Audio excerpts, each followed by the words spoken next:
കോട്ടപ്പുറം പൗരസമിതിയുടെ നേതൃത്വത്തിൽ നടക്കുന്ന Kottappuram fest season 2 റൈഡുകൾ പ്രവർത്തനം തുടങ്ങി.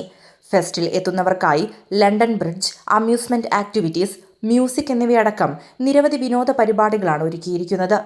മേളയുടെ പ്രധാന ആകർഷണമായി ഉയരത്തിൽ കറങ്ങുന്ന ജയന്റ് വീൽ ഉൾപ്പെടെ നിരവധി അമ്യൂസ്മെന്റ് റൈഡുകളും ഗെയിമുകളുമാണ് സന്ദർശകരെ കാത്തിരിക്കുന്നത്. കുട്ടികൾക്കും മുതിർന്നവർക്കും ഒരുപോലെ ആസ്വദിക്കാൻ കഴിയുന്ന ആക്ടിവിറ്റി സ്റ്റാളുകൾ, ഫൺ ഗെയിമുകൾ, ഫുഡ് സ്റ്റാളുകൾ, ഷോപ്പിംഗ് സ്റ്റാളുകൾ എന്നിവയും ഇവിടുത്തെ പ്രത്യേകതയാണ്. സ്കൂൾ അവധിക്കാലം ആഘോഷമാക്കാൻ കുട്ടികൾക്ക് ഏറ്റവും അനുയോജ്യമായ വിനോദവേദിയായിരിക്കും ഇത്.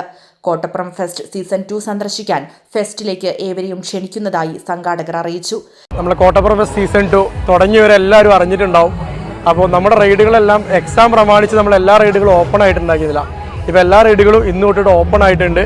അതിൽ ഏറ്റവും ഇമ്പോർട്ടൻ്റ് ആയിട്ട് പറയാനുള്ളത് നമ്മളെ ടൈറ്റാനിക് കൊളംബസിനെ പറ്റിയിട്ടാണ്. ടൈറ്റാനിക് കൊളംബസ് പറഞ്ഞു കഴിഞ്ഞാൽ കേരളത്തിൽ തന്നെ ആദ്യമായിട്ടാണ് അങ്ങനെ ഒരു റൈഡ് വരുന്നത്, അത്രയും വലുപ്പത്തിൽ വരുന്നത്. ഇന്ത്യയിൽ തന്നെ അങ്ങനത്തെ 3 എണ്ണം ഉള്ളൂ. പിന്നെ നമുക്ക് മരണക്കിണറുണ്ട്, ബ്രേക്ക് ഡാൻസ് ഉണ്ട്, ഡ്രാഗൺ ട്രെയിൻ ഉണ്ട്, പിന്നെ കുട്ടികളുടെ ഒരുപാട് റൈഡുകളുണ്ട്, ഫുഡ് സ്റ്റോൾ ഉണ്ട്, ഗെയിം സോൺ ഉണ്ട്, എല്ലാ ആക്ടിവിറ്റീസും ഉണ്ട്. പിന്നെ അതിവിപുലമായിട്ടുള്ള നമ്മളെ ലണ്ടൻ സിറ്റി അറേഞ്ച് ചെയ്തിട്ടുണ്ട്, ലണ്ടൻ ഗേറ്റ് ഉണ്ട്, ക്യൂൻസ് ടവർ ഉണ്ട്, അങ്ങനെ എല്ലാ സാധനങ്ങളും ഉണ്ട്. അപ്പോൾ ഈ വരുന്ന നമ്മുടെ വെക്കേഷൻ ആനന്ദകരമാക്കാൻ എല്ലാവരും നേരെ കോട്ടപ്പുറം ഫെസ്റ്റിലോട്ട് വരിക. നിങ്ങൾക്കായിട്ടുള്ള എല്ലാ കാര്യങ്ങളും ഇവിടെ റെഡി ആയിട്ടുണ്ട്. കുടുംബസമേതം എത്തി സമയം ചിലവഴിക്കാനും ആഘോഷിക്കാനും കഴിയുന്ന രീതിയിലാണ് പരിപാടികൾ ഒരുക്കിയിരിക്കുന്നത്. News desk D4 News.